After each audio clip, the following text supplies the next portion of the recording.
first thing first, using the selector styling, or using the selector to style our web page, what this means is that how do we get an element, a particular element? How do we select a particular element in our web page? This element can be, let's say, the paragraph, the heading, or an image. So that's basically what what the selector is all about. So, and there are various ways we can select elements from our web page. We can use the element selector, we can use the class selector, we can use the ID selector, and we can use the pseudo classes. Like I said the last time, the element selector is when you use the exact name of the element. For instance, now let's say you want to select an image and you use the img tag to select that image. That's how you use the element selector. Then for the class selector is when you use the class name, while the ID selector is when you use the ID. Let me admit this. It's like someone is trying to join.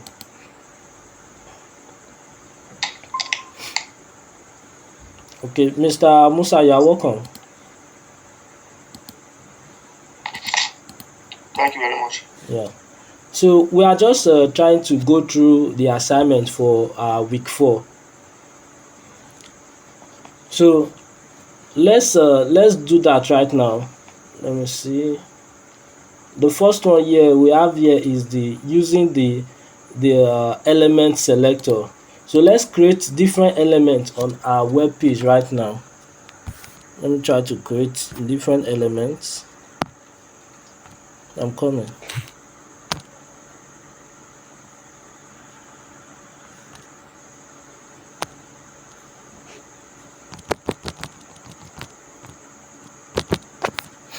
Where is it again?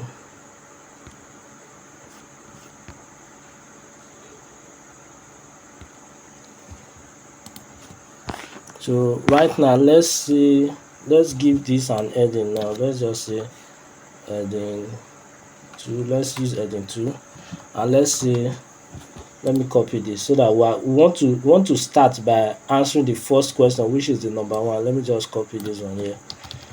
We want to use the selectors and styling.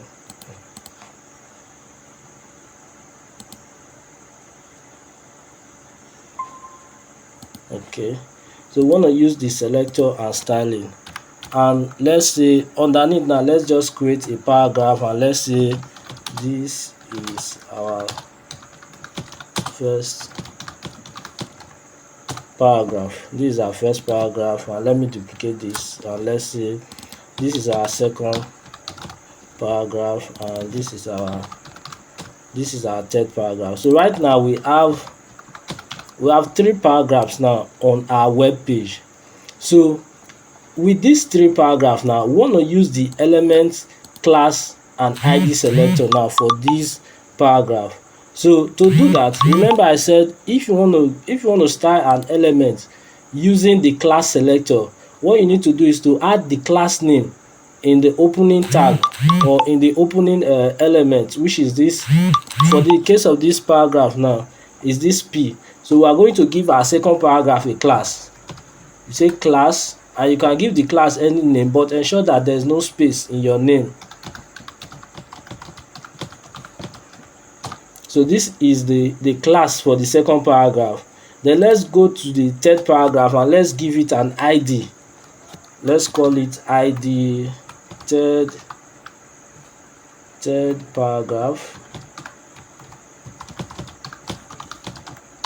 Okay, then why the first paragraph now, we are just going to use the element selector, which is the name of the element. Okay, because element selector, you don't need to give the element any class or any ID. What you just need is the name of the element. So let's do that right now. Let me bring this one down here so that we can see it side by side. So firstly, remember, when you want to start using an external CSS, remember to always link your CSS. Because for instance now, if I should come here and write a style, let's say I want to style the... Okay. Hello, sir. Yeah, I'm with you. I can't see your screen. I don't know if it's from my end. Okay. Let me know, Mr. Solomon, can you all see my screen? Yes, I can see. Probably maybe it's network. Just in there, look at and look. I can see your screen. Okay, then Mr. Frank, can you see my screen now? No. Maybe let me just do that. Look at and look. Okay. Just try to check. Maybe it's from your end.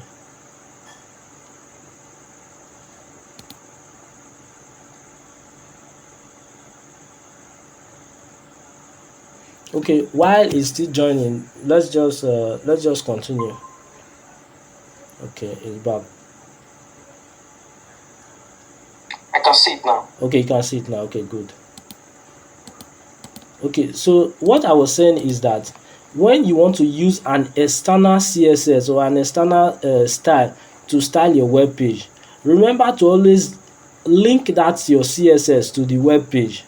For instance, now if I not link this my CSS to this web page and I just and I just want to style the paragraph now to red, you can see it's not going to have any effect on the page.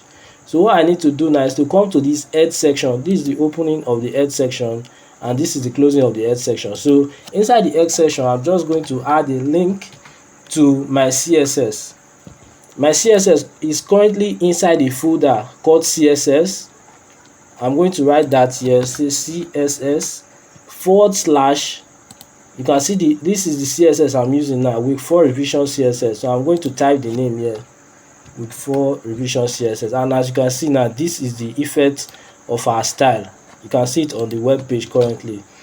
So with this now, we have been able to link our style sheet or our CSS to our HTML content. So whichever style we are writing now in the CSS file is going to affect our HTML page. So let's continue now. First thing first, I said right now we want to style only the first paragraph. Now I want to style it using the element selector. This is what I've done now. I've written the name of the element, which is P for paragraph, and I've given it a style. But as you can see now, the style is affecting all our paragraph. Okay, so to do that now, to make the style affect only this paragraph, we need to give the other paragraph either a class or an ID, which we have done here. We gave our second paragraph a class and we gave the third paragraph an ID.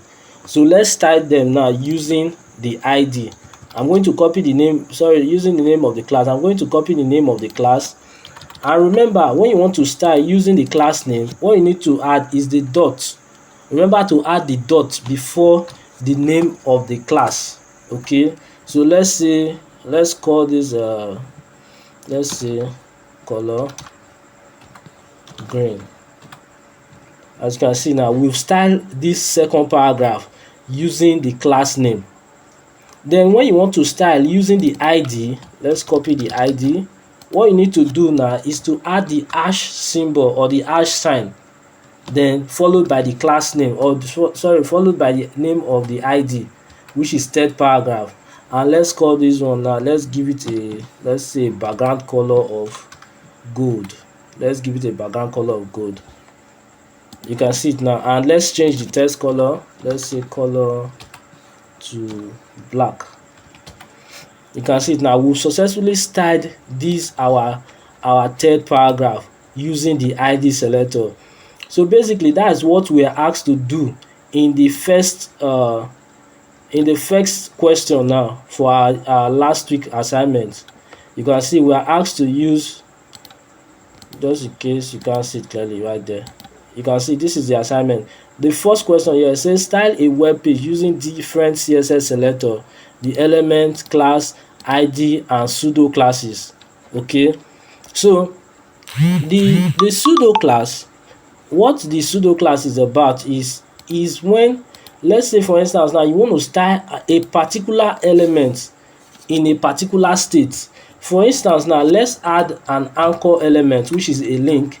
Let's say this is our website. Let's say you want to have a link in your page and you want to style that particular link. Let's say when someone clicks on it or when someone puts his mouse, which is when someone hover on that link, how do you want the link to look like? That's when you will use the pseudo class. So the pseudo class is used to style an element in a particular state. So basically that's what we use the pseudo class for. So let's style this anchor element now. Let's use the pseudo class to style this anchor element. To do that, we just want to get the anchor element, and you use a colon, which is these two dots. Okay, and as you can see, we have different pseudo classes.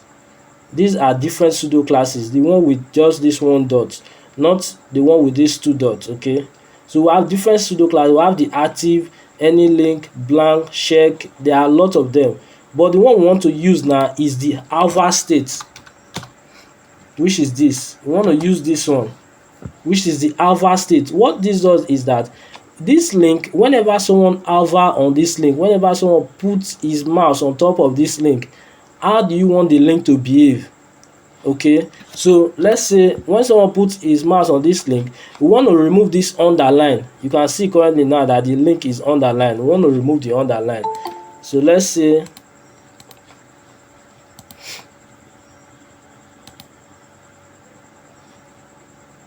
okay, so let's say to do that now, what we need to do is to write our style using this alpha pseudo class.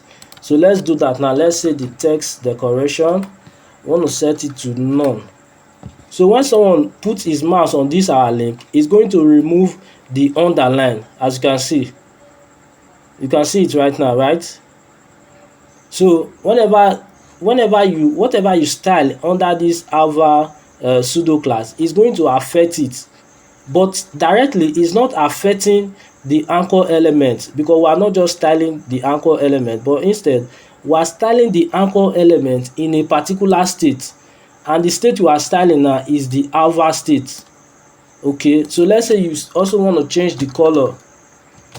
Let's say you want to change it to red, so that whenever someone puts his mouse on top of that link, you want the link color to change. So as you can see now, the link color now is now red, because we've styled it using the alpha state. So whenever we put our marks on that link, it's going to make the link red, because that's what we've styled currently. So this is more like what we are asked to do in the first aspect of our assignment, which is styling using different CSS selector, the element, class, ID, and pseudo classes. Okay, so let me know, is there any question so far?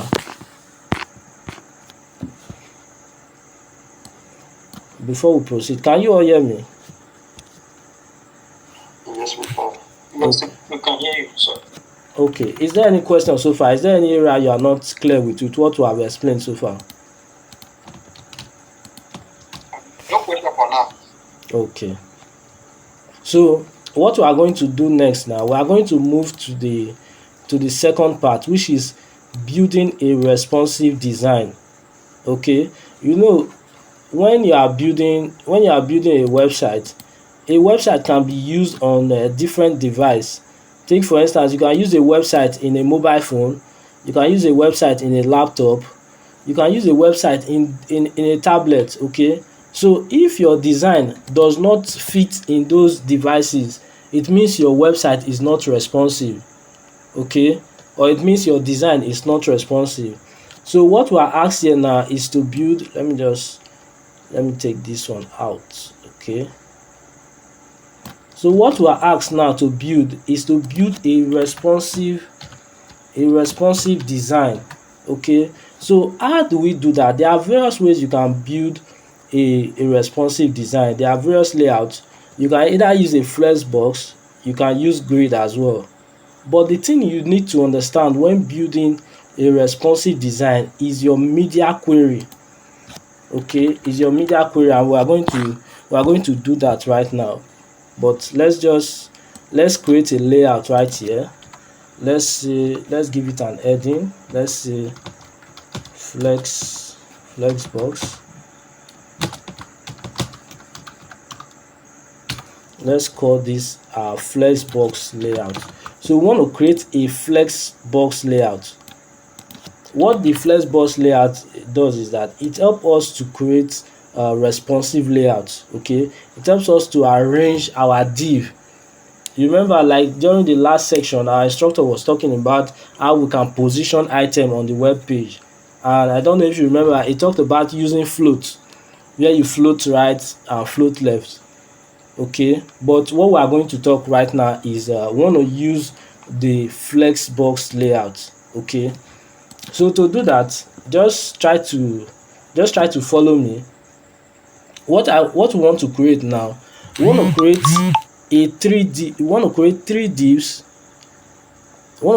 divs, and we want to flex those divs so that they can be on the same line. Then also on mobile, we want to stack them so that they can be on top of each other. So let's do that right now. I want to create the main div. Let me call this sorry. Okay, so the whole thing about when you are designing a website or when you are creating a layout, what you need to understand is that these divs, they are more like a division. It helps you to create different sections of your website.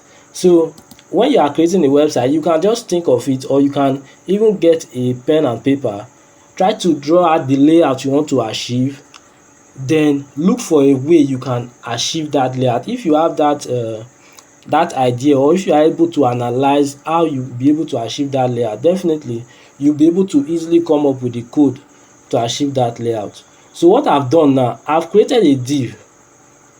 Okay, I've created a div. Let me just cut this class out now. I've created a div. This is the opening of the div, and this is the closing of the div. What this div that I have created now is going to occupy this whole page. It's going to occupy this page right now.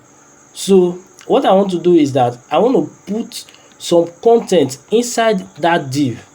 So let me just do that right now. Let me just say div 1, let me call this 2 and 3. Okay, so as you can see now, this main div, or this first div, is holding this content. This content are children, or they are child elements that are inside this particular div. I don't know if you all are, if you can understand what I'm trying to say. Can you understand me? Yes. Okay, so this other content now, they are elements that are inside this parent div. It's called a parent div, and it's holding this element. This element now, they are the children. Okay, so what we want to do now, I want to, if I should not, let's say for instance now, I did not give this div a class name. Whenever I'm styling this div, it's going to affect this other div. So that's why I want to give it a class name right now, and I've given the div a class name of a div container. Okay, then this second div, I want to give it a class also. Let me give it let's say first div, and let me just copy this one. I will call that second div, and this one the third div. So let's say second div, okay, and third div. Okay, so I've given these elements their various class name. Okay, and one thing you should also note is that you can have multiple class name inside a particular element. Okay, it's not compulsory that you must just give an element just one class name. You can decide to give that element 2 classes. You can decide to give that element 3 classes. So let me just give this now let me call it a box. I want to show you guys something. Let's call it box. You can see I've given these 3 div now, I've given them a class name of box. So these 3 div, they have something in common, which means they have this box class name in common. Let me do something with that. Let's style the box element now. Let's give it a background. Let's say background color of let's say gold. Okay, as you can see, we have given these 3 divs a background color of gold. That's why you are seeing the gold is applying to this 1, 2 and 3. Okay, but let's say for instance now the second div, I didn't give that div the same class name. You can see the color is not going to apply to that div too, because I've changed the class name. Okay, this is just like an example to let you know that you can have multiple class name inside a particular element. Okay, so I want to add some spacing, because as you can see now they are all joined together. So let me add some spacing. Let me say margin top of let's say 10 pixel.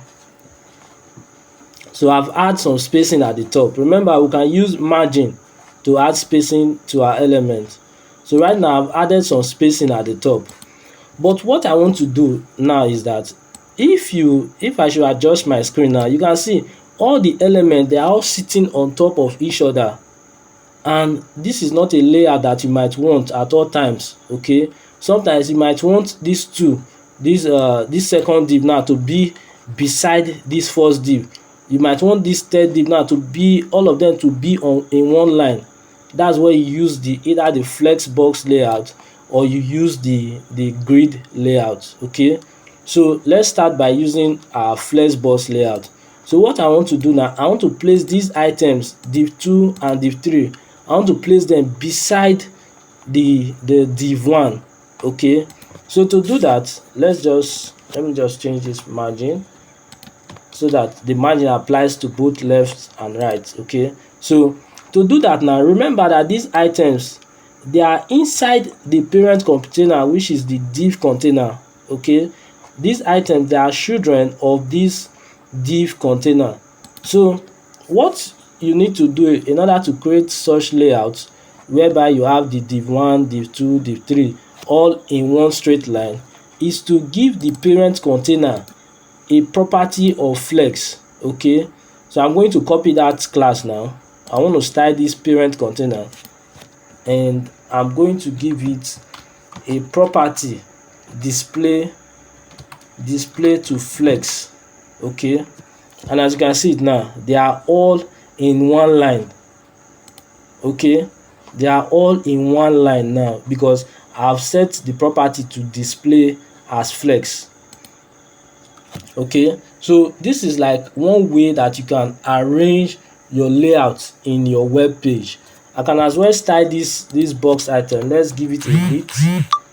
Let's say a width of, let's give it 100 pixel and a height of 100 pixel.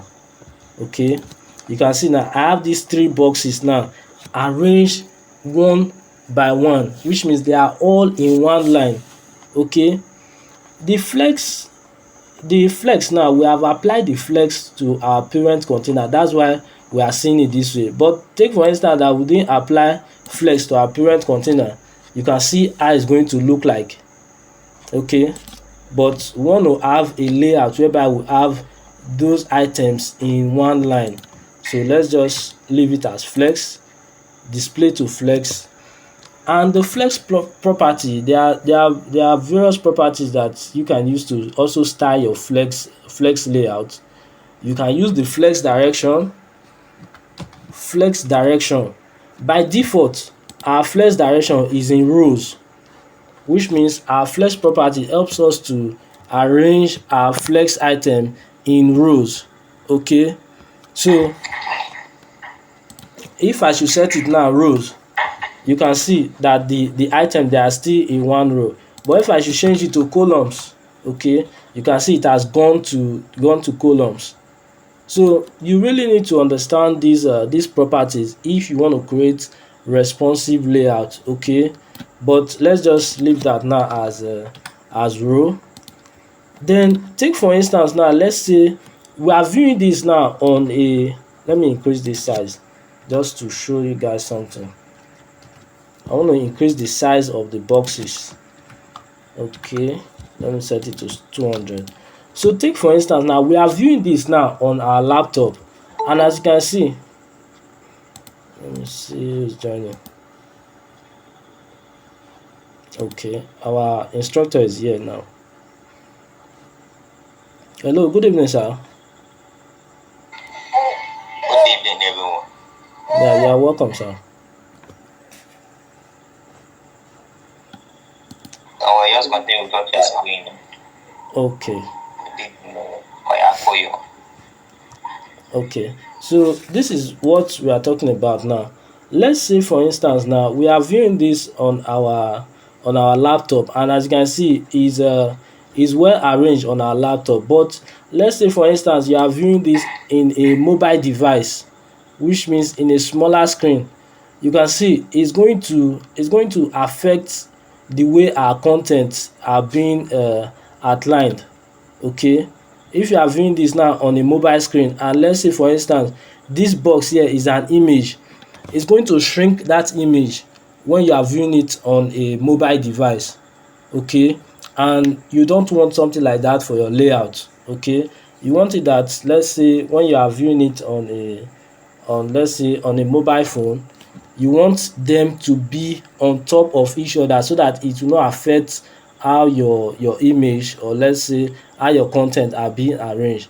That's when you use the media query to create your responsive design. As you can see, which is the question here says, build a responsive web page using media queries that are just for mobile, tablet and desktop. Okay, currently our design is optimized for desktop, which means is well arranged on desktop. Then to do that now, let's say you want to make this design to adjust for your desktop. What you need to do is to add the media query, and to do that, what you need to add is the @ sign, then you say media screen, and you add the bracket. You add the bracket. The bracket here is where you specify the screen size that you want to design for. Okay, so your media query code, it helps you to create a particular style. Let's say for our parent container now, which is this div container, we don't want our box to be arranged in rows. We want them to be arranged in columns on our mobile screen. So this is where you specify it. You set the media screen and you set the screen size. So let's take, for instance, now you want to say let's say the main width.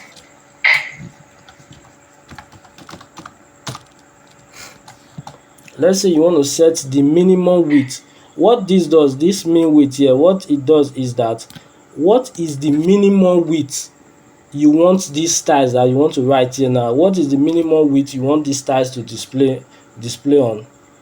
Okay, so mostly our mobile screen has let's say our mobile screen has, I think, 768 pixel or so. That's for tablet.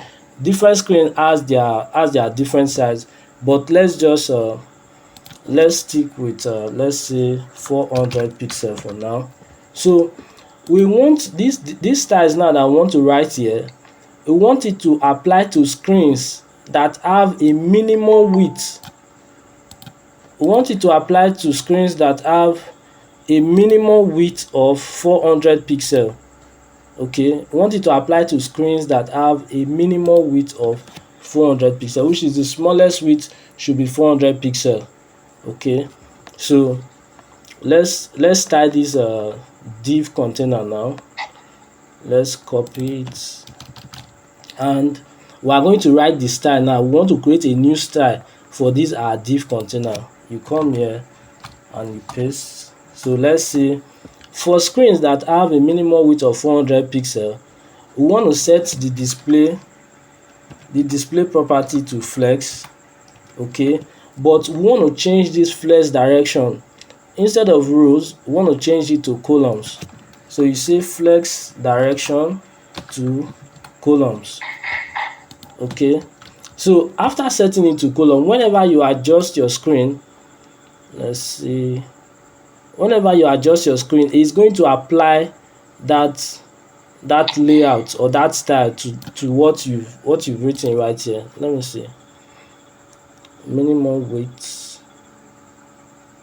Okay, let's change it to max width. Okay, So we want to apply this now to screen that has a maximum size of why this is not working. I'm coming. Max width 400 pixel.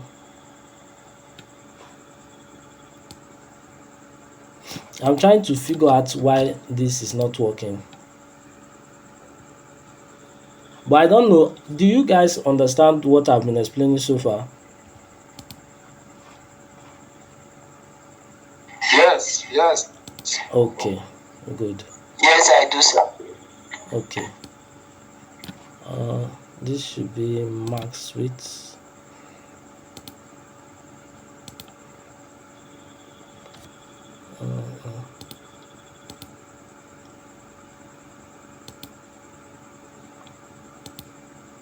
It's like I'm getting something wrong. Let me see. Just hold on, I'm coming. What am I doing wrong?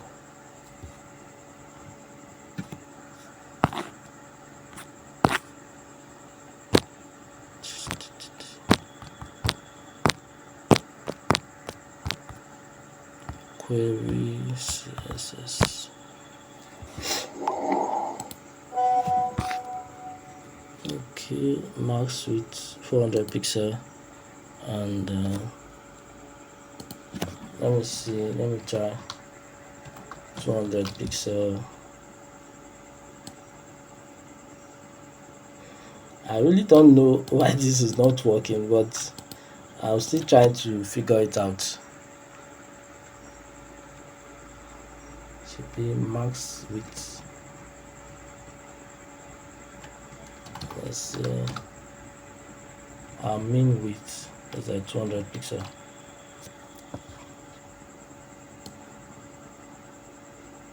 Hello, sir. Our instructor. Hello, sir. Are you with us? Is our instructor still online? I guess he has left. But I'm trying to figure out. So. There's something wrong with our code, but I'm trying to figure it out. Media screen and minimum width to. So I was suggesting maybe like a single quote for the max and width. The max width, like a single quote, you write them inside a single quote. Let's try.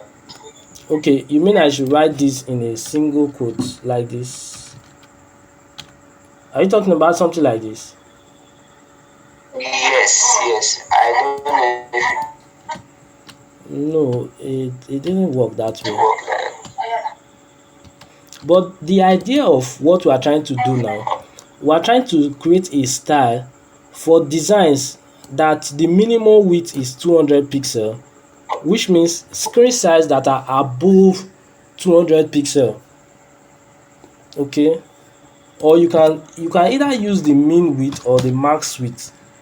Okay, let's say you want to set the maximum, which is you don't want the designs to apply to screens that are bigger or that are larger than, let's say, 400 pixel. Okay, that's what I'm trying to achieve. Let me just see if there's something I'm not getting. Media query. Okay, let me just see. But I believe that should be. So this is one thing you should also know about when you are working or when you are creating your designs. You also need to know how to search for solutions to problems. So let me see. Yeah, it's a media screen and minimum width. That's what I wrote here. Media screen and yeah, it should work. I don't know why it's not coming, but let me just. Okay, I noticed something. There was a space between the curly bracket and the and. Okay, let me see if this is it, right? But I'm not sure that's where the issue is coming from. Let me see who's joining.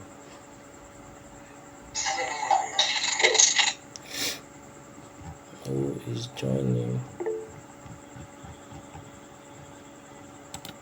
Okay, I guess our instructor is back online. Hello, sir. Are you here with us? Can you hear me? Yes, I can hear you. I just came up. Okay. We are trying to solve this. Okay.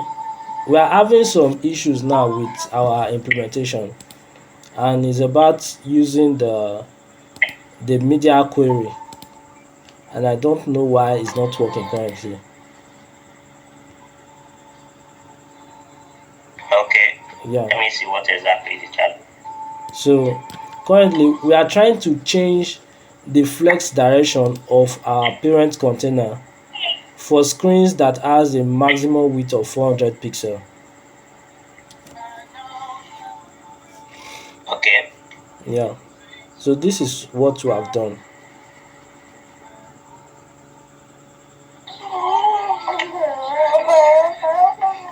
If container display flex direction color. Okay. So what's the challenge? The thing is, the style is not applying to screen that has a maximum width. Let me just adjust our screen so that okay, yeah, it's working. Okay, yeah, I believe it's working now. So this Delete is guide. yes. So this is what we're trying to achieve. You can see now on screen sizes that has a maximum width. When I say maximum, it means width that are not above 400 pixels. And width that are not above 400 pixels, they are likely to be mobile devices. Okay, so you can see now we've styled this our parent container to create a flexible layout in columns for our the child element. But if the screen is above this 400 pixel, let's adjust our screen now to be above 400 pixel, you can see that the layout is going to change. So you can see it, guys. So the layout is going to change for screen size that are above 400 pixel. So that's how you create responsive layout for your device. You can see it. Yeah, so this is one way that you can create responsive layout for your design, your design using the flex property. Okay, you can as well. So this one now is for mobile screen. Let's say the maximum width to be 400 pixel. So let's create another layout now for our tablet screen. Okay, remember, use the @ symbol, media screen, and then you add the brackets. Okay, then you specify the screen size. Let's say a maximum width, max width of, let's say, 800 pixel. So the styles that we are going to write here now are going to affect the screen sizes that has a maximum width of 800 pixel. Okay, which is for this one now, this one here we specified 400 pixel, which is for smaller screens. This one here now is for medium screen.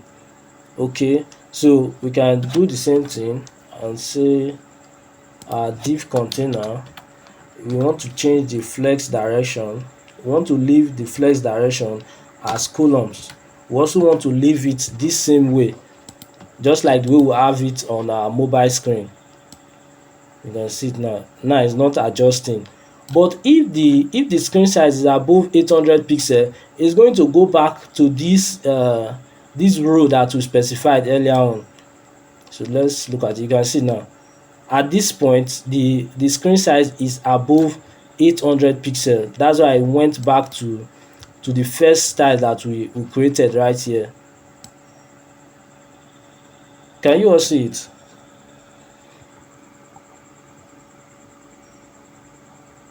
Hello? Yes, you can see it. Okay. Okay. So Yes, you basically, can see. this has answered the second question for our assignment. That's the last week assignment, whereby we are asked to create responsive layout using media queries. Okay.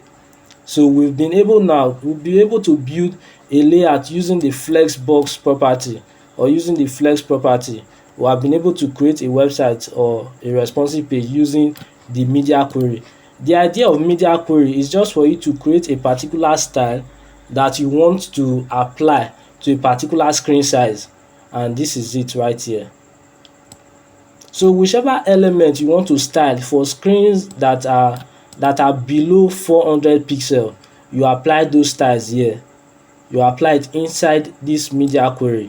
Whichever style you want to create for screens that are below 800 pixel, you can apply the styles here as well. Okay. So basically, this is just like an overview of what media query is. And you should also note that just as you have the max width, you can decide to specify the minimum width. Okay, you can decide to specify the minimum width or either the max width, but you just need to understand what's the meaning of uh what you are writing. Like the maximum width is telling us, or is telling the CSS, the styles, that we want this our screen, we want to style content of screen sizes that are not exceeding 400 pixel. So if the screen is above, let's say the screen size is 401 pixel, it's not going to apply this style again, because it has exceed what we specified here. Okay, the same as this. If the screen is above 800 pixel, let's say 801 pixel, it's not going to apply this style.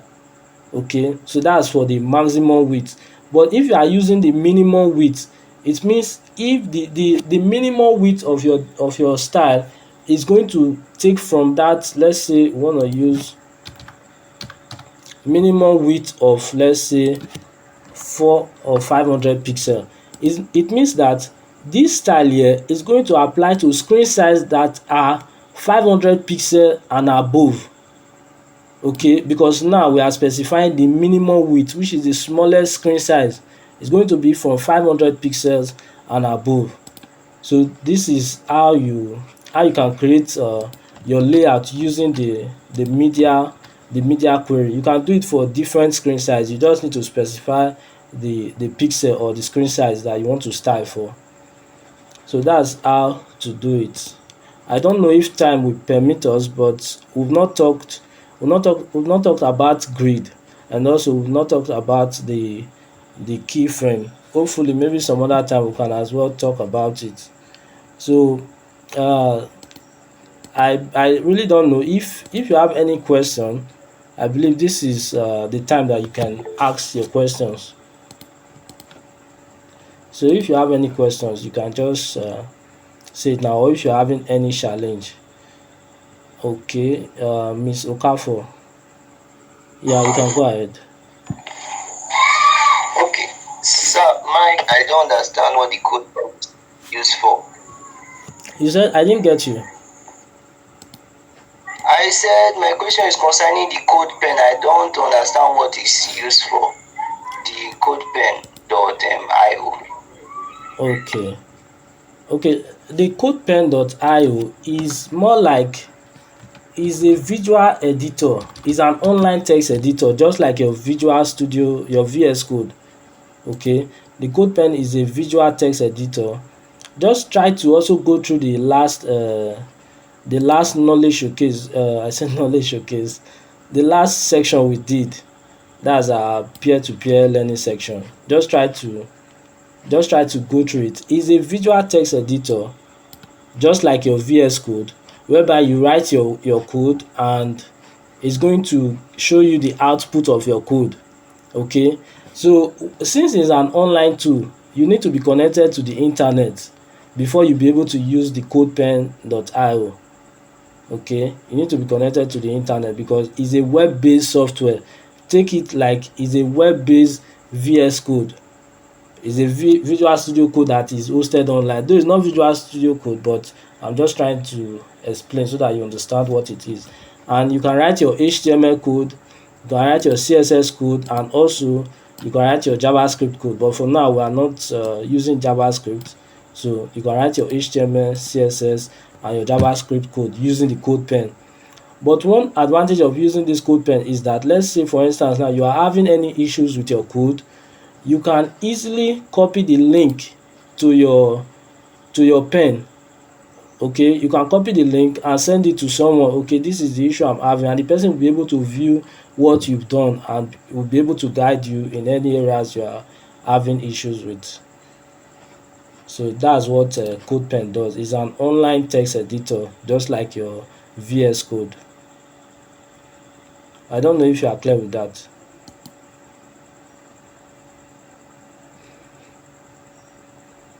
Hello, Mr. Marvelous, can you hear me? Okay, Mr. Solomon, you can go ahead.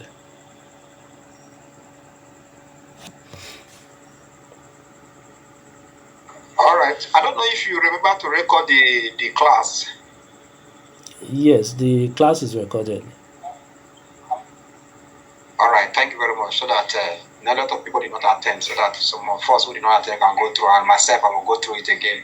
Okay, no problem. All right. Thank you, sir. Yeah. So, okay, Mr. Musa, you can go ahead. Okay. My question is this: if you set the minimum width Yes. to a certain figure, can't it reflect in maybe you're talking about phone, tablet, and this thing. Yes. So if you not say it, maybe you can say the minimum width, let it be 400. Yeah. Can that equally work in tablets? Do you need to create different width for each screen size?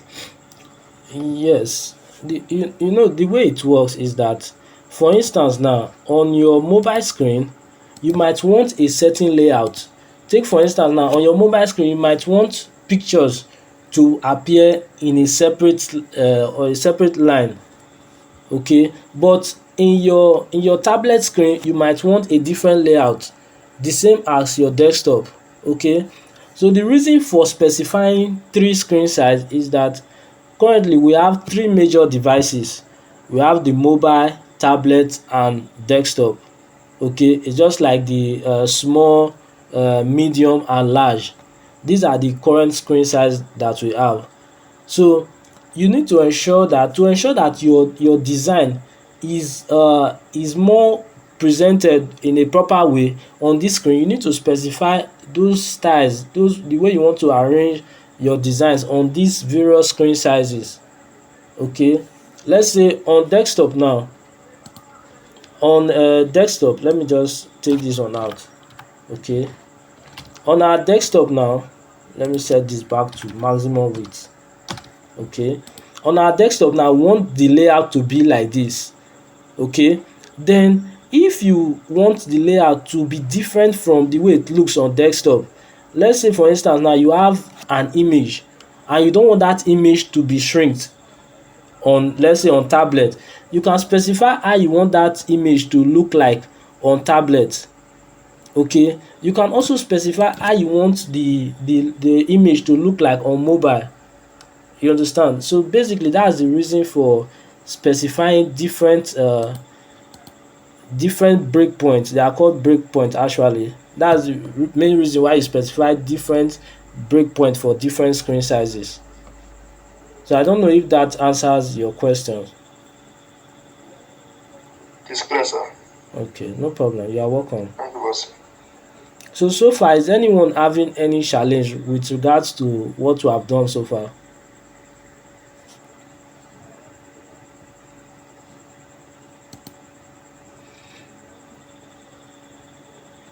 Okay. I think for myself, I am clear. I'm clear with the lesson. Okay. So I'm clear with the lesson. So Thank you, sir. I appreciate. yeah, you're welcome. So it's all about practice. What you just need to do is to make sure that you practice every day, not just almost every day. Try to practice every day, That way you'll be able to understand these properties and also these codes, so that when you are writing it, it becomes part of you. But when you just look at it on the screen without doing any practice, you might find it difficult to write those codes. You understand? So just try to practice, create some layout. You might just think about something. You can just draw a sketch of it in the paper, then you try to implement it using the code. So that's how you can improve when it comes to designing website, or when it comes to programming. So I believe the timer is already counting. So I believe that will be all for now. So I really appreciate you guys. Thank you all for joining. Okay.